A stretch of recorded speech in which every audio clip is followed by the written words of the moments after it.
Thank you so much, Radwan. Thank you, Shadi, and thank you, Nader. I think Nader's intervention has been super helpful to putting things in perspective here. Now, congratulations, Shadi. It's a great book, as always, very readable, provocative, and what you just said in your 10 minutes presentation here. I mean, I came here to disagree with you, but I found myself agreeing with everything you just said here. So, because actually we agree with a lot of things here, but especially when you criticize U.S. foreign policy, because US or European, French, Western support for authoritarian regimes in the Middle East, for stability, for national interests, for geostrategic designs, you name it, is a problem which can be criticized both from a democratic and a liberal point of view. Even illiberal Democrats or liberals who are not even in love with democracy. I mean, you can agree with that because these are authoritarian regimes and these are the main problems. So there's no doubt about that. So I agree with you. And one thing I also should clarify is I find myself here defending liberalism. Liberalism is such a pejorative term in different parts of the world today. So I should just clarify what it is.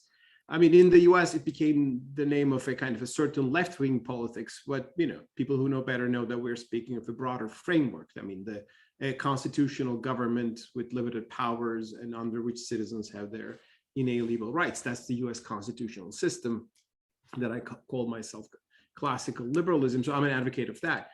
In the Muslim world, people sometimes understand liberalism as just not being religious or just being anti-Islamist, right?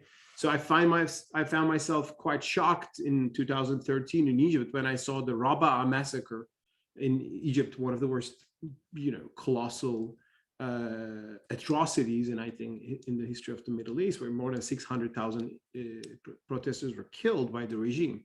The liberals supported that. I mean, I wrote an article saying Egypt's fascist liberals. I mean, obviously being an anti-Islamist doesn't make you a liberal, or being not an observant Muslim has nothing to do with being liberal.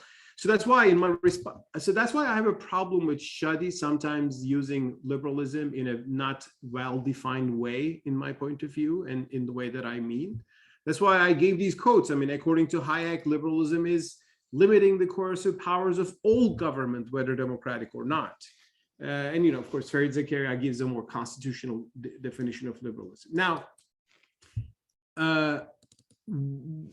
is this that important? Yes, it is important, because I think although elections are certainly part of the process, I mean, the system that we call liberal democracy, we have so many examples of having mere elections in a society leading to authoritarian outcomes.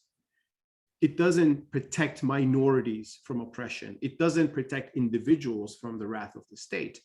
And I know this very well as someone who's coming from a country who's democratic, but not liberal, and has gone extremely illiberal in the past 10 years gradually, which is Turkey. I mean, if you look at Turkey's freedom of speech scores, if you look at in Turkey, what happens is people who are critical of the government, despite the fact that there are elections, competitive elections, and go. So is that an ideal model? Well, I don't think so. Also, I ask Shadi to just zoom out of the Middle East. We're not just speaking about the Muslim world here. Look at India, right? India, you have elections and the Hindu majority comes to power. So if we go with democratic minimalism, we should be fine with whatever the Modi government in India is doing. But India's Muslims are not thinking like that, as Copts in Egypt would be uncomfortable with a majoritarian Islamist government, which would have certain worldviews that will not go well with the Christians or other minorities. And you could ask the Middle Eastern Christians about these issues, and we all know these problems. Now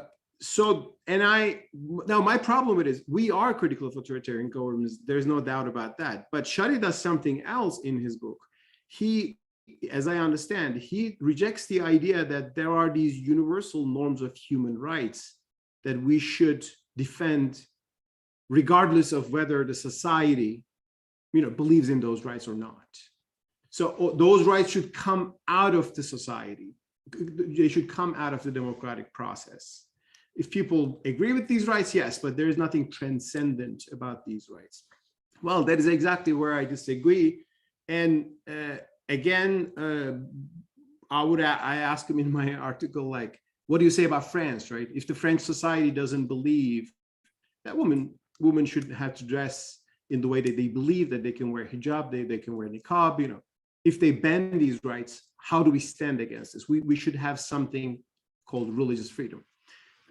So that's why I am skeptical of a liberal democracy definition as democracies, which can easily justify illiberal democracies, which can be very authoritarian and very oppressive. And we see this all across the board today in different parts of the world.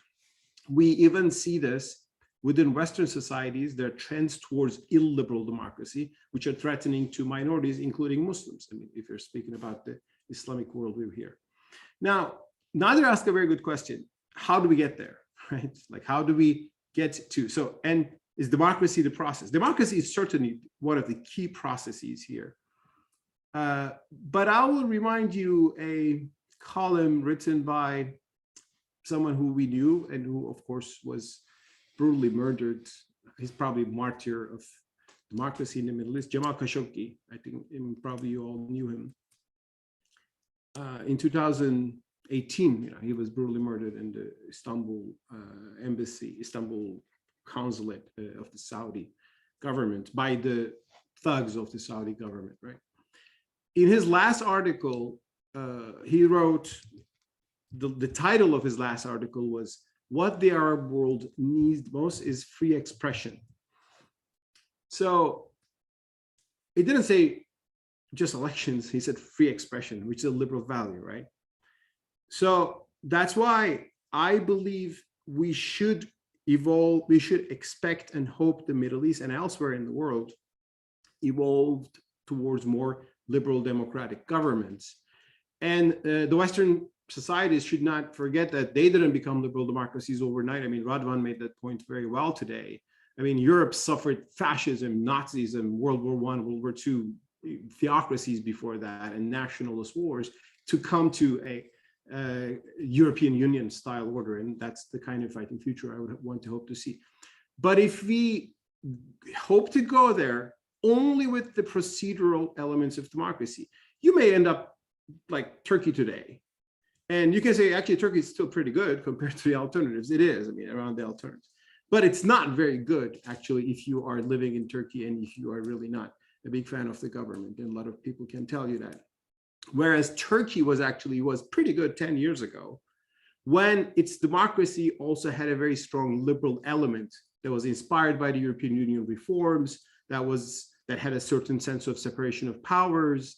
There was an aspiration to imply Copenhagen criteria, because I do believe, although there are local values, governments, I mean, cultures, Islamic culture is different than the Hindu one and the Western one is different.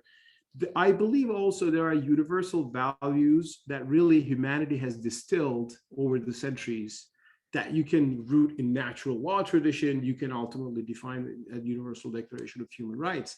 And liberal democracy has become, I think, the successful way of running governments. Shadi says, liberal democracy is being challenged already. Why are you defending it? Well, I'm defending it because I think it's the best alternative we still have at hand. And the challenges to liberal democracy are not promising anything good as far as I can see. But of course, he might have disagreed with me on that. I'd like to hear what he thinks.